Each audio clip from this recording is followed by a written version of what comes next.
교동문 83번 빌립보서 4장을 교독하시겠습니다.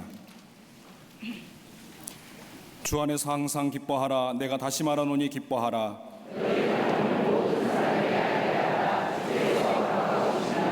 아무것도 염려하지 말고 다만 모든 일에 기도와 간구로 그리하면 모든 지각에 뛰어난 하나님의 평강이 끝으로 형제들아, 무엇에든지 참되며 무엇에든지 경건하며 무엇에든지 오르며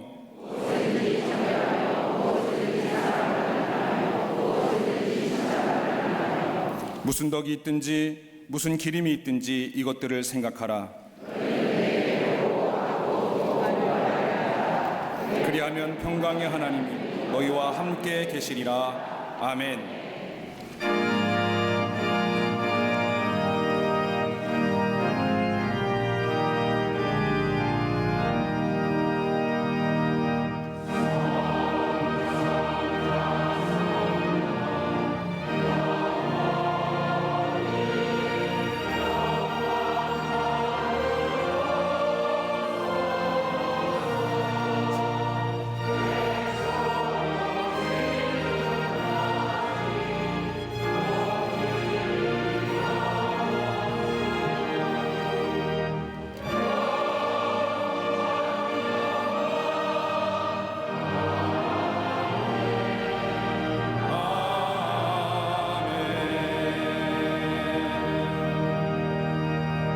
전능하사 천지를 만드신 하나님 아버지를 내가 믿사오며 그 외아들 우리 주 예수 그리스도를 믿사오니 이는 성령으로 잉태하사 동정녀 마리아에게 나시고 본디오 빌라도에게 고난을 받으사 십자가에 못 박혀 죽으시고 장사한 지 사흘 만에 죽은 자 가운데서 다시 살아나시며 하늘에 오르사 전능하신 하나님 우편에 앉아 계시다가 저리로서 산자와 죽은 자를 심판하러 오시리라. 성령을 믿사오며 거룩한 공예와 성도가 서로 교통하는 것과 죄를 사하여 주시는 것과 몸이 다시 사는 것과 영원히 사는 것을 믿사옵나이다. 아멘.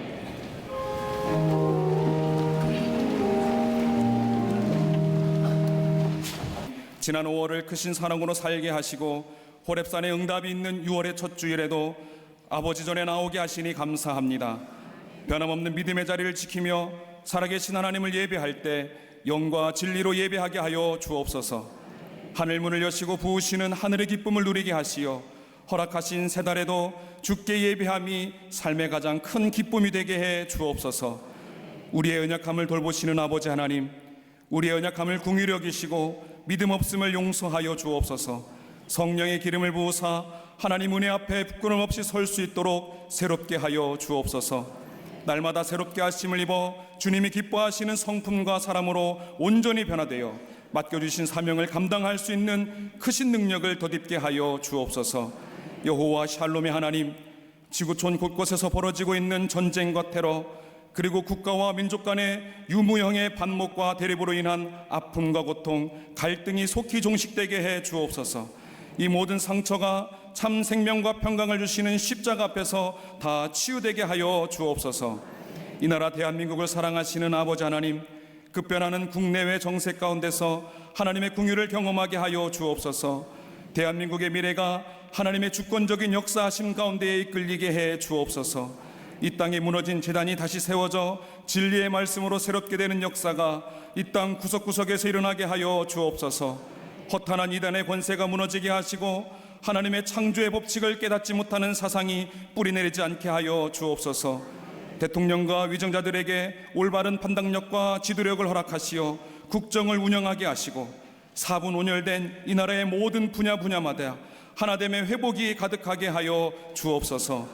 우리 광림재단을 축복하시는 아버지 하나님, 주의 이름을 부르는 모든 이들을 회복시키는 은총 가운데 제30일의 호렙산 규례를 시작하게 하시니 감사합니다.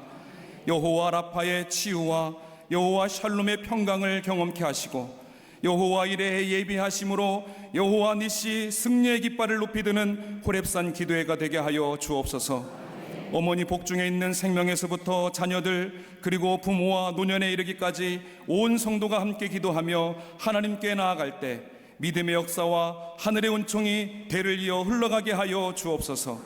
건축 중인 블라디보스톡 선교센터와 몽골 어르비티 선교센터를 통해 복음으로 땅끝에 이르게 하시고 광림수도원 리모델링을 통해 한국교회 영성회복을 위해 섬기게 하여 주옵소서.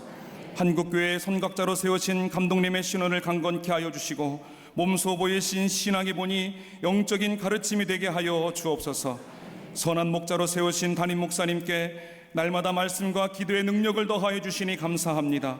성령의 인도하심으로 감당하시는 모든 목회의 비전이 이루어지게 하시고 호렙산 기도를 이끄실 때 회복의 은총이 충만하게 하시고 오늘도 담임 목사님께서 허락하신 생명의 말씀으로 모든 성도들에게 샘을 얻는 역사가 일어나게 하여 주옵소서.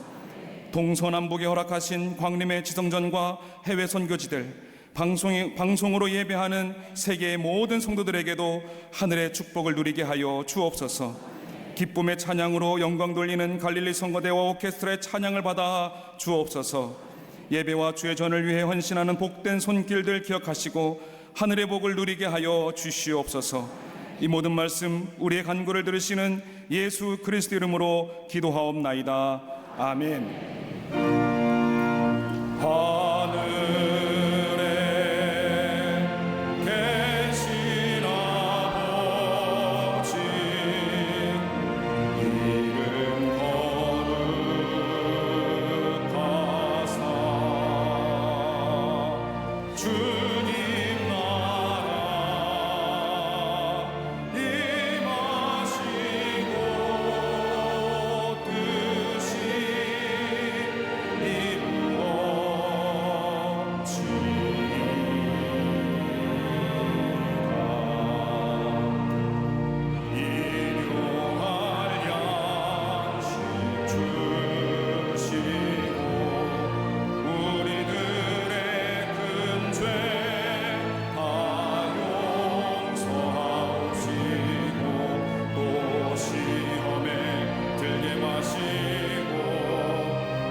갈릴리 성가대와 오케스트라의 귀한 찬양에 감사해 드립니다. 고맙습니다.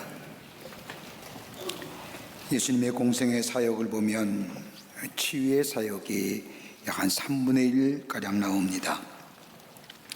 특별히 마가복음의 경우에는 예수님의 공생의 가운데 특별히 치유의 사역에 관심을 가지고 초점을 맞추어 기록하고 있는 것을 읽게 됩니다.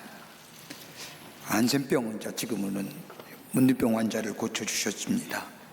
안증뱅이를 고쳐주셨고 눈먼 자를 뜨게 하여 주셨고 심지어 죽은 사람을 살리셨습니다. 이러한 고침을 받은 사람들은 예수님으로부터 큰 은혜를 받은 사람입니다. 그런데 성경의 말씀을 보면 이들이 고침을 받은 후에 어떻게 살았는가에 대해서는 별 기록이 없습니다. 그저 기록이 있다고 한다면 하나 예수님께 수종들더라, 또는 예수님을 따라 나섰더라. 그것이 전부입니다. 그가 예수님의 은혜를 입은 후에 그의 삶이 어떻게 변화되느냐, 구체적으로 어떻게 살아갔느냐, 그런 얘기 나오지 않습니다. 그저 최선의 최대에 나오는 말이 있다고 한다면 예수님을 따라 나섰더라. 아마 이 말씀은 예수님 말씀에 순종하며 예수님과 함께 살며 예수님과 함께 함으로 인하여 매일매일 새롭게 변화된 존재로 살아갔다고 할 수 있을 겁니다. 그러나 예수님부터 은혜 입은 사람들, 그 뒤의 행적을 성경을 아무리 찾아봐도 별로 나오지 않죠. 여기에 착한 아일랜드의 출신 작가의 오스카 와일드라고 하는 사람이 넌픽션으로 이러한 글을 단편집에 남겼습니다. 예수님이 어떤 곳에 가보니 한 알코올 중독자가 있어서 그를 만납니다. 가만히 보자 어디서 많이 본 얼굴입니다. 그래서 예수님이 다가가서 묻습니다. 나 잘 모르겠느냐? 그랬더니 이 알코올 중독자가 얘기합니다. 알지요. 제가 왜 예수님을 모르겠습니까? 나는 본래 절름발이었습니다. 그런데 예수님이 고쳐주셔서 이렇게 걷게 되었습니다. 그런데 절름발일 때에는 이렇게 저렇게 얻어먹고 살았는데 건강해지다 보니 많은 사람들이 나의 옛 과거를 생각하는 바람에 나를 써주지 않습니다. 반기는 사람도 없고 그래서 이럭저럭 타락해서 이렇게 술 없이는 못 사는 사람이 되었습니다 라고 이야기하는 겁니다. 예수님이 그 얘기를 듣고 굉장히 마음 아파하셨습니다. 그리고 그것을 떠나 다른 곳에 갔더니 대낮인데도 싸움질하고 있는 혈기가 주먹이 몹시도 드셌고 사나운 불량배를 만납니다. 가만히 보니 그 또한 낯익은 얼굴입니다. 그래서 예수님께 묻습니다. 나 모르겠느냐? 그랬더니 이 불량배가 얘기하기를 왜 알지 못하겠습니까? 잘 알지요. 그래서 예수님이 자네는 어쩌다가 내다 이렇게 되었느냐라고 묻자 이 사람이 말합니다. 저는 원래 앞을 보지 못하는 사람이었습니다. 눈 감고 살 때는 몰랐는데 눈을 뜨고 보니 안 입고 온 사람들이 너무나 많습니다. 더럽고 치사하고 모순되고 부조리고 부정부패하고 사치와 타락이 저의 우라를 치밀게 해서 주먹을 쓰다 보니 여기까지 오게 되었습니다. 예수님 참 아프게 가슴 아프게 생각을 하십니다. 예수님께 은혜를 받아 들어가면 오늘 베드로 말처럼 은혜 안에 자라가야 할 터인데 그 은혜에 감사하며 그 은혜로 인하여 하나님을 향한 믿음이 더욱더 깊어질 뿐만 아니라 내 안에 예수 그리스도의 형상이 다시금 새롭게 새겨지는 기회로 삼아야 될 터인데 은혜를 하나의 기회로 은혜 안에 자라가는 기회로 삼는 것이 아니라 은혜를 방탕함의 기회로 삼았던 겁니다. 은혜를 알고 은혜 속에 사는 사람, 이 사람에게는 모든 것이 은혜로 주어졌기에 늘 감사가 넘칩니다. 은혜 속에 살면서도 은혜를 알지 못하는 사람에게는 모든 것이 거저 은혜로 온 것임에도 불구하고 불평과 원망의 삶을 살아가는 것을 보게 됩니다.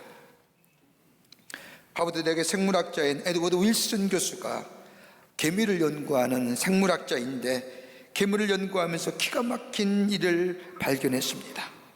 다른 것이 아니라 개미 집안에 한 개미가 눌러 죽어 있어도 다른 개미들이 이 사실을 아는데 며칠씩 걸린다는 겁니다. 가만히 관찰해 보니까 개미는 시각으로 죽은 것을 아는 것이 아니라 후각을 통하여 죽음을 안다는 사실을 알아냈습니다. 근데 그 후각이란 개미가 죽게 되었을 때에 죽고 썩어질 때가 되면 개미에서 나는 화학물질이 하나 있는데 그건 다름이 아니라 올레산이라고 하는 화학물질입니다. 개미가 죽어 썩기 시작하면서 개미의 몸에 올레산이라는 화학물질의 냄새가 나기 시작하면 개미들은 일제히 죽은 개미의 사체를 집 밖 쓰레기 더미로 내버려버립니다. 개미가 올레산의 화학물질을 냄새 맡으며 시체를 밖으로 끌어내지만 다른 냄새가 대하에서는 아무런 미동도 하지 않습니다. 그 본능이 어찌나 강한지 윌슨이 실험하기를 종이에다가 올레산을 묻혀놓았더니 개미는 여김없이 그 종이를 집 밖으로 끌어내더라는 겁니다. 그래서 윌슨 교수는 살아있는 개미에게 올레산이라는 화학물질을 묻혀보았더니 아니가 다를까 수많은 개미들이 그 살아있는 개미를 자기의 공동체 밖으로 내다 버리다는 겁니다. 살았으나 죽은 개미죠. 가만히 살펴보니 집으로 돌아오는 전 개미들은 자기네 몸에서 나는 올레살의 냄새를 깨끗이 닦고 들어오더라는 겁니다. 그리스도의 삶이 이와 같지는 않을까요?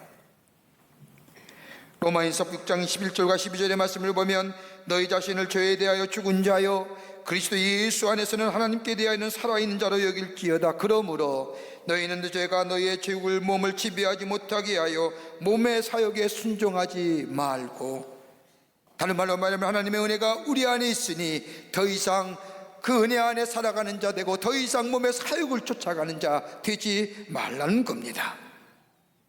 하나님의 은혜가 우리 안에 있습니다. 그 은혜가 우리를 새롭게 했는데 더 이상 육체의 소욕을 따라가는 것이 아니라 하나님을 통하여 하시고자 하는 일들을 쫓아 나아가는 자 될 때에 바로 그 삶이 그리스도인의 삶이요 하나님을 기쁘게 하는 삶, 복된 삶인 줄 믿습니다.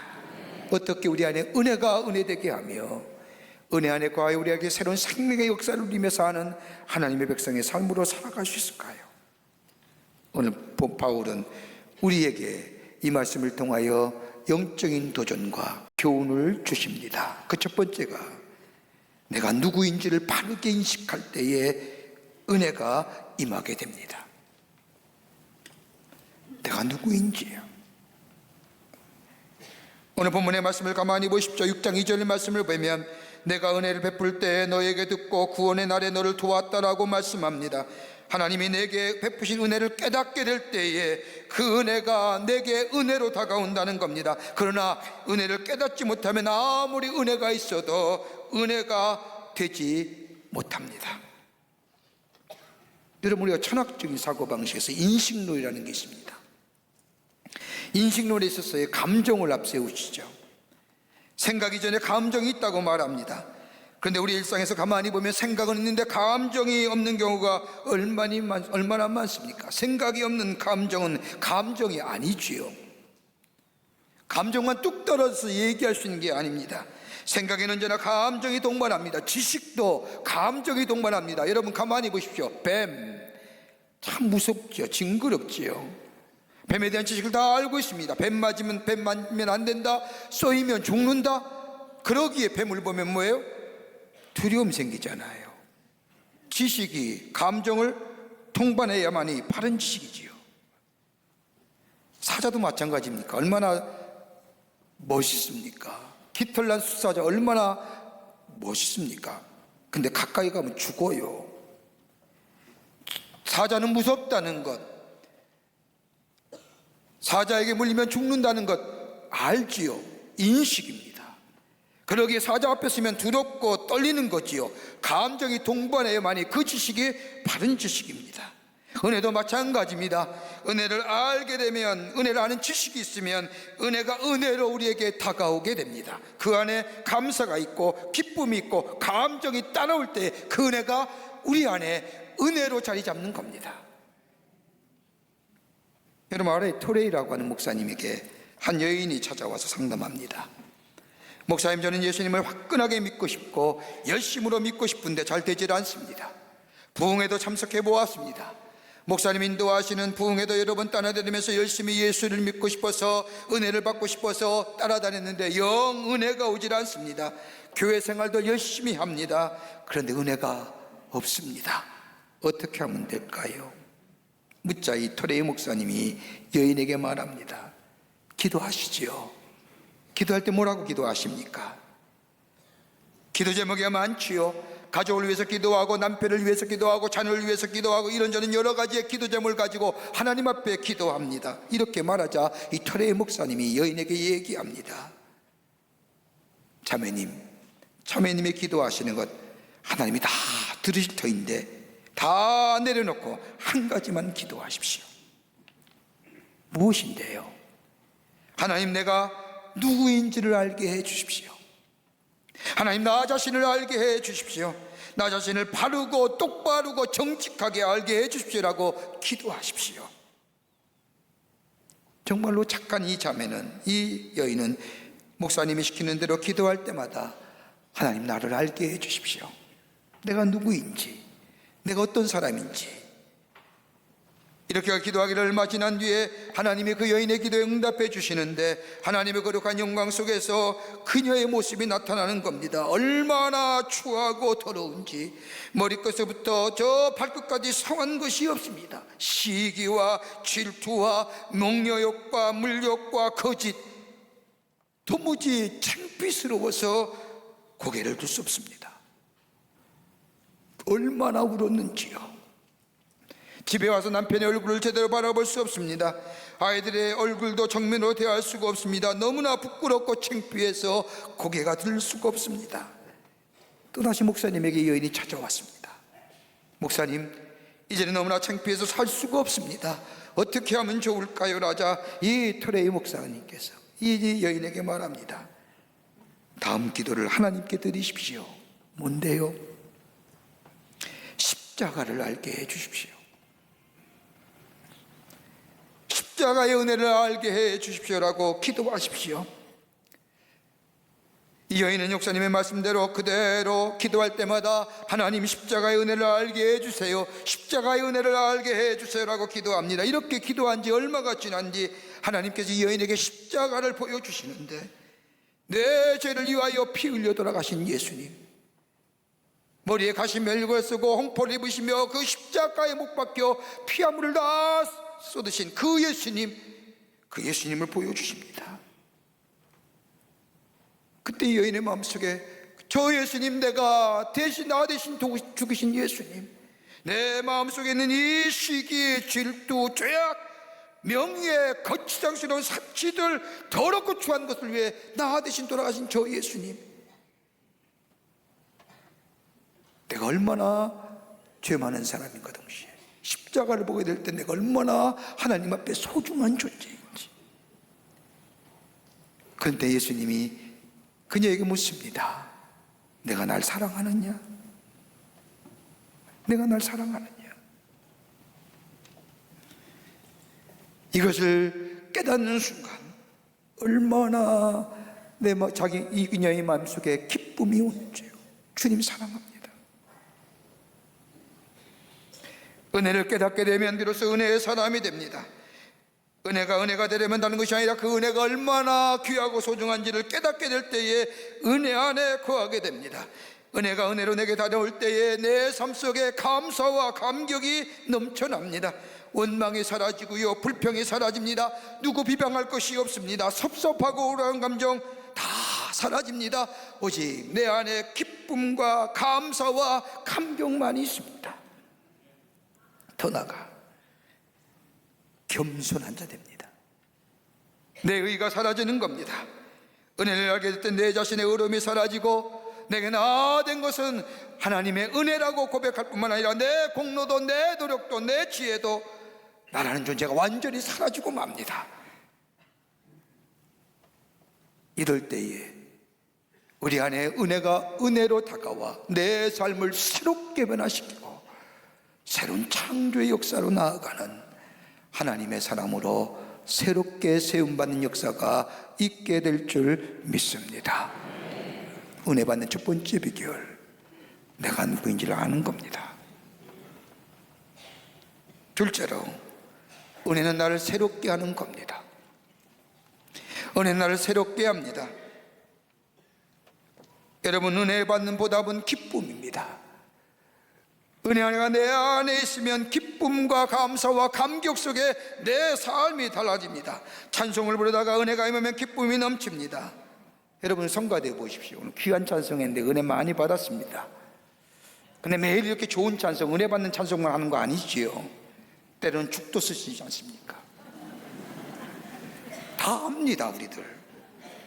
그런데 여러분의 찬송 부르는 후에 여러분의 마음속에 비록 음도 좀 틀리고 박자도 좀 틀렸더라도 내 마음속에 은혜가 되면 앉을 때 뭐라고 합니까? 스스로 예, 아멘 하지 않습니까? 은혜예요. 말씀을 듣다가 은혜 받으면 기쁨이 넘칩니다. 그러기에 은혜의 반응은 기쁨입니다. 그 기쁨은 내게 만족감으로 다가옵니다. 넉넉함이 인하여 얻어지는 만족이 아닙니다. 은혜로 얻어지는 만족입니다. 그 만족이 나를 새롭게 하며 내적인 변화를 통하여 나를 새로운 창조의 삶으로 이끌어줍니다. 여러분, 오늘 본문의 말씀에 6장에 제가 제일 은혜 받는 말씀이 9절 이하입니다. 가만히 보십시오. 한마디로 말하면 은혜 안에 거하고 은혜 받고 은혜 깨닫고 사는 삶의 모습입니다. 6장 9절의 말씀을 보면 무명한 자 같으나 유명한 자요, 죽은 자 같으나 살아있는 자요, 징계를 받은 자 같으나 죽음을 당하지 아니하고, 근심하는 자 같으나 기뻐하고, 가난한 자 같으나 다른 사람을 부욕해 하고, 아무것도 없는 자 같으나 모든 것을 가진 자로다라고 합니다. 뭐가 있기에요? 하나님의 은혜가 내 안에 있기에입니다. 내 삶에 부족함이 있다 할지라도, 내 삶이 조금은 연약하다 할지라도, 그러나 하나님의 은혜가 내 안에 있기에, 나의 나된 것은 하나님이 있기에, 무명한 자 같으나 유명한 자요, 죽은 자 같으나 살아있는 자요. 여러분, 우리 바깥에 예수 안 믿는 사람들 가만히 보십시오. 저도 구원할 사명이 우리에게 있는데, 저도 가진 것 같지만 죽은 자 같지 않습니까? 그럼 우리 비록 없지만은 하나님의 은혜가 나를 살리시고 나를 새롭게 하시고 앞으로도 그 은혜가 내 안에 있을 것인데, 그러기에 나는 죽은 자가 아니라 산 자로 사는 겁니다. 생명력 있는 삶.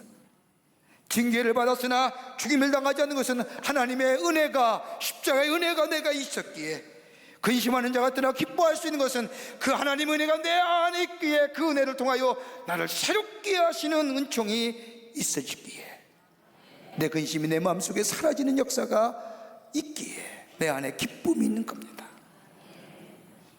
여러분, 가만히 보세요. 사람은 누구나 자기 프레임 갖고 삽니다. 그걸 가치관이라고, 그걸 세계관이라고, 그걸 인생관이라고 얘기합니다. 우리가 가지는 이 세계관, 가치관, 인생관은 내가 배운 교육과 내가 본 경험과 내가 배운 지식이 모아져서 나를 만드는 내 가치, 내 인생, 내 세계관, 하나의 프레임을 만들어줍니다. 여러분, 이거 잘 못 바꿉니다. 바꿀 수 있을까요? 쉽지 않습니다. 여러분, 사람과 사람 사이에 충돌하는 이유가 어디 있을까요? 여러분, 아내와 남편이 충돌하는 이유가 어디 있을까요? 부모와 자식이 충돌하는 이유가 어디 있을까요? 다름이 아니라 각자 가지고 있는 이 프레임 때문입니다. 내가 가지고 있는 세계관과 가치관과 내가 갖고 있는 인생관이 다르기에, 인생관이 충돌하기에 거기에 갈등이 표출되는 겁니다. 여러분, 그런데요, 그 가장 중요한 그 프레임, 그 나만이 갖고 있는 세계관과 가치관과 인생관의 가장 중심의 핵에는 뭐가 있을까요? 에고입니다. 나. 아닐까요? 자녀를 위한 부모의 사랑 가만히 보십시오. 다 줄 것 같지요? 다 할 것 같습니다. 그런데 가만히 생각해 보면 나를 위해 자식을 사랑하는 게 더 많지 않습니까?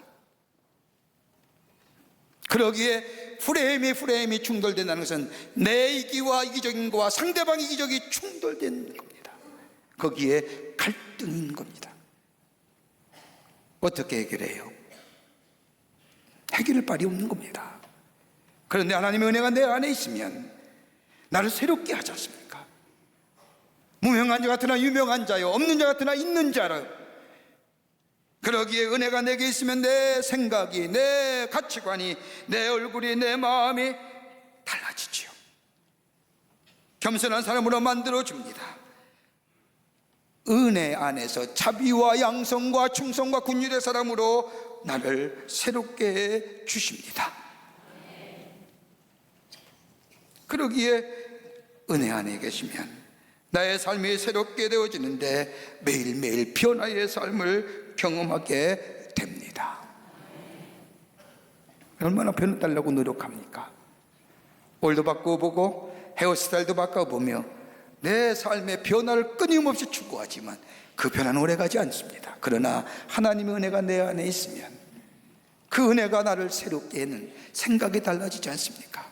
어려운 자를 향하여 자비를 베풀며 어려운 자 이웃을 향하여 같이 아파하는 긍휼의 마음이 내 안에 생기고, 그것이 내 삶에 드러날 뿐만 아니라 이 드러남을 통하여 거룩한 영향력을 통하여 다른 사람이 하나님의 살아계심을 보고 느낄 수 있게 만들어주는 은혜입니다. 이 은혜가 내 안에 있을 때에 나를 매일매일 새롭게 변화시키시는 놀라운 은혜가 우리 안에 있게 될 줄 믿습니다. 끝으로 은혜는 새로운 회복의 역사를 일으키십니다. 은혜는 회복의 역사로. 오늘 본문 4절 2절 본문 말씀의 2절 말씀을 보면 사도 바울은 고린도 교회를 향하여 지금은 은혜 받을 만한 때라고 얘기합니다. 왜 바울이 이때 이런 얘기했을까요? 왜 은혜가 필요하다고 얘기했을까요? 여러분, 당시에 고린도 교회는 세상의 모든 항구도시기에 세상의 모든 것들이 다 유입된 향락과 사치와 저 이단의 사살과 이단의 종교들이, 정말로 잘못된 철학의 사조들이 그 안에 가득했습니다. 비판의 구조와 삶에 대하여 회의감과 그러기에 삶에 대하여 절망을 느끼며 좌절을 느끼는 사람들이 많아요. 그러기에 바울은 저들을 살릴 수 있는 것은 다름이 아니라, 저들에게 물질을 주고 다른 것을 다른 것을 주는 것이 아니라, 저들에게 살릴 수 있는 게 다름이 아니라 하나님의 은혜가 필요한데, 은혜는 살리는 생명인데, 예수 믿는 먼저 믿는 사람이 먼저 하나님의 은혜에 거하고 은혜를 매일매일, 오늘 이 은혜 받는 날이고 오늘 은혜가 새롭게 하는 그 생명의 역사를 누리고 그 생명의 역사를 다른 사람에게 나누어 주는, 그렇게 지금 은혜 받을 만한 때. 여러분, 하루의 시작을 할 때 여러분 다 아침 일어나서 좋은 아침입니다, 다들 굿모닝 합니다. 그리고 하루 시작하지요. 하루 마칠 때 여러분의 마음속에 하나님 정말 오늘 좋은 날이었습니다, It was such a good day, It was such a blessing day 라고 얘기하는 사람 있습니까? 아닐 겁니다. 피곤해, 짜증나, 쉬고 싶어. 그러고 나서 아무 말 안 하고 닦고 밥 먹고 뒤집어 자지 않습니까? 하루를 돌아보며 하나님 오늘 좋은 날이었습니다, 정말로 복된 하루였습니다 라고 고백하는 얼마나 있을까요? 우리들 가운데 깊은 절망과 어깨에 무거운 짐 지며 힘들어하며 내 안에 기쁨이라든지 새로운 생명의 역사라든지 새로운 변화의 역사라든지 아무것도 없이 하루하루를 보내는 우리의 삶, 마치 저 시지프의 진화처럼 올라갔다가 내리고 올라갔다 내리는 우리의 삶 속에 나를 새롭게 하는 게 있을까요? 그러나 세상의 어떤 것은 새롭게 못하지만 오직 하나님의 은혜가 내 안에 있으면 나를 속생케 합니다. 나를 새롭게 해주십니다. 생명의 역사일 뿐만 아니라 이 생명의 역사를 다른 사람에게 전하여 주는 역사가, 우리를 통하여 다른 사람을 살리는 역사가 있게 됩니다. 여러분, 미국의 복음성가 가운데 Remind Me, O Lord라고 하는 노래가 있습니다. 한국 노래로 기억하소서라고 하는 제목인데, 거기에 가사를 보면 참 귀한 가사가 나옵니다. 이런 겁니다. 내가 사랑하는 것들, 내가 마음을 다해 붙잡은 것들 다 빌려온 겁니다. 내 것이란 건 하나도 없습니다. 예수님께서 단지 내가 그것을 통하여 내 삶을 밝히도록 허락하여 주셨을 뿐입니다. 그러므니 주님, 나로 이 사실을 잊지 않게 해 주시옵소서. 때로는 예수님이 날 구원하시고 날 지키시고 인도하시는 이 추억의 커튼을 걷을 때에 보여주시옵소서. 주께서 나를 어디서부터 이끄셨고 내가 어디에 있는지를 기억하게 하시옵소서. 나는 연약한 인간입니다. 잘 잊어버립니다. 그러니 주님, 나로 하여금 잊어버리지 않게 하여 주시옵소서. 내가 행한 모든 것들, 하나님의 독생자를 받을 자격이 없는, 난 주님의 상처, 손의 상처, 보혈을 받을 수 없는, 자격 없는 사람입니다. 그럼에도 불구하고 주님께서 내 대신 죽기 위해서 갈보리의 길을 선택하셨고, 왜 주님께서 나를 사랑하는지 난 이해할 수 없습니다. 때때로 추억의 커튼을 걷을 때에 보여주시옵소서. 주님이 어디서부터 나를 이끄셨고 내가 어디에 있었는지 기억하게 하시옵소서.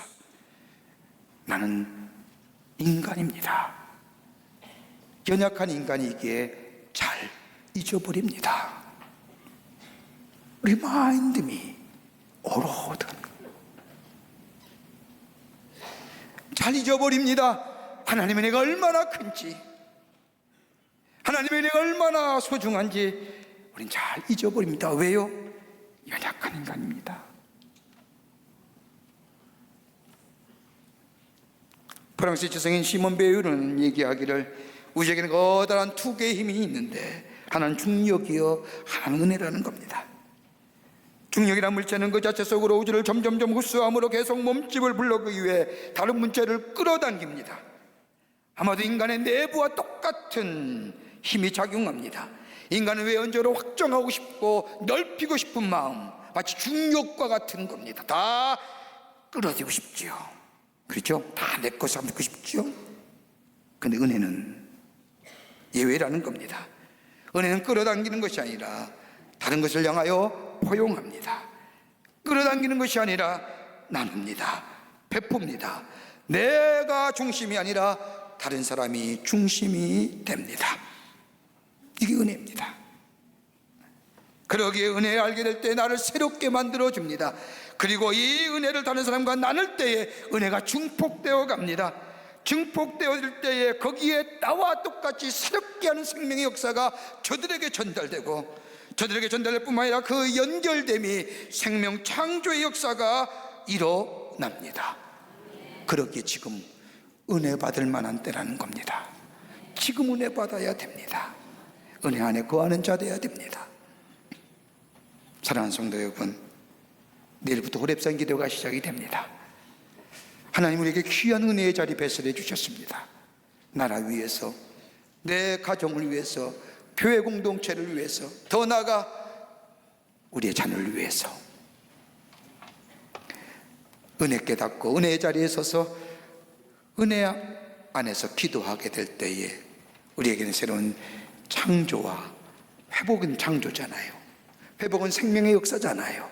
회복의 역사를 경험하고 복된 하나님의 백성의 걸음으로 힘있게 걸어가는 복된 삶 될 줄 믿습니다. 이런 믿음으로 승리하시는 여러분과 저와 되시기를 주의 이름으로 축원합니다. 하나님 감사합니다. 죄를 주께서 사랑해 주시고 하나님의 백성 삼으심에 감사합니다. 은혜 안에 거하고 은혜 깨닫고 은혜 안에 자라나며 내가 받은 은혜 나를 새롭게 하는 그 은혜를 다른 사람에게 전함으로 이 땅에 생명 창조의 역사를 놓아가는 하나님의 백성들을 되게 하여 주시옵소서.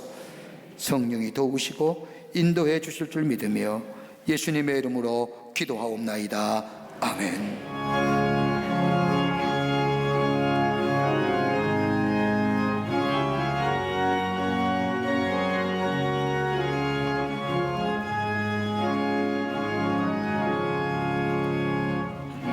소원 기도의 제목 예수님 닮기 원함이라.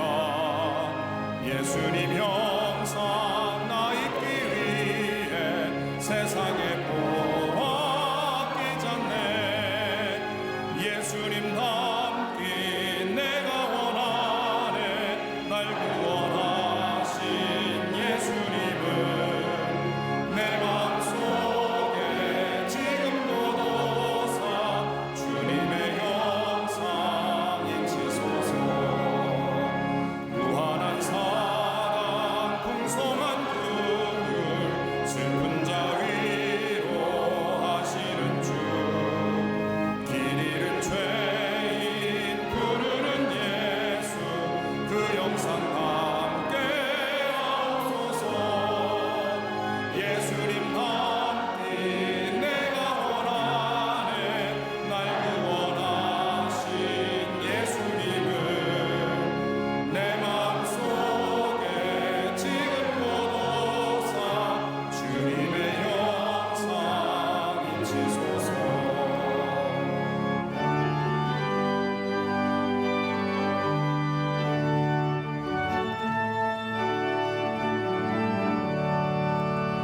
겸손한 예수 거룩한 주님 원수의 멸시 참으시사 우리를 위해 고난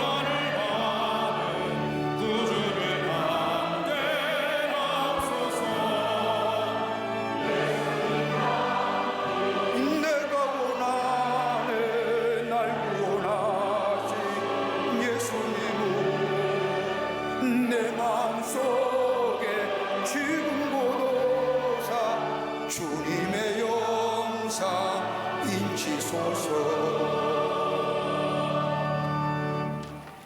지금 우리 주 예수 그리스도의 크신 은혜와 하나님 아버지의 한량없으신 사랑하심과 성령님의 인도하심이 거룩한 주의 날 주의 전에 올라와 마음과 정성을 다하여 하나님 앞에 예배드리며 주의 주신 말씀 가슴에 품고 은혜 안에서 자라나 우리의 삶 속에 새로운 변화와 창조의 역사를 이루어 하나님의 거룩한 영향을 미치기로 새롭게 결단하며 성전에 물러서는 우리 모든 광림의 권속들과 영상을 통하여 이 예배에 참여한 한국교회 성도들과 그 밖의 거룩한 백성들 위해 주께서 지금으로부터 영원토록 함께 하시기를 간절히 축원하옵나이다. 아멘.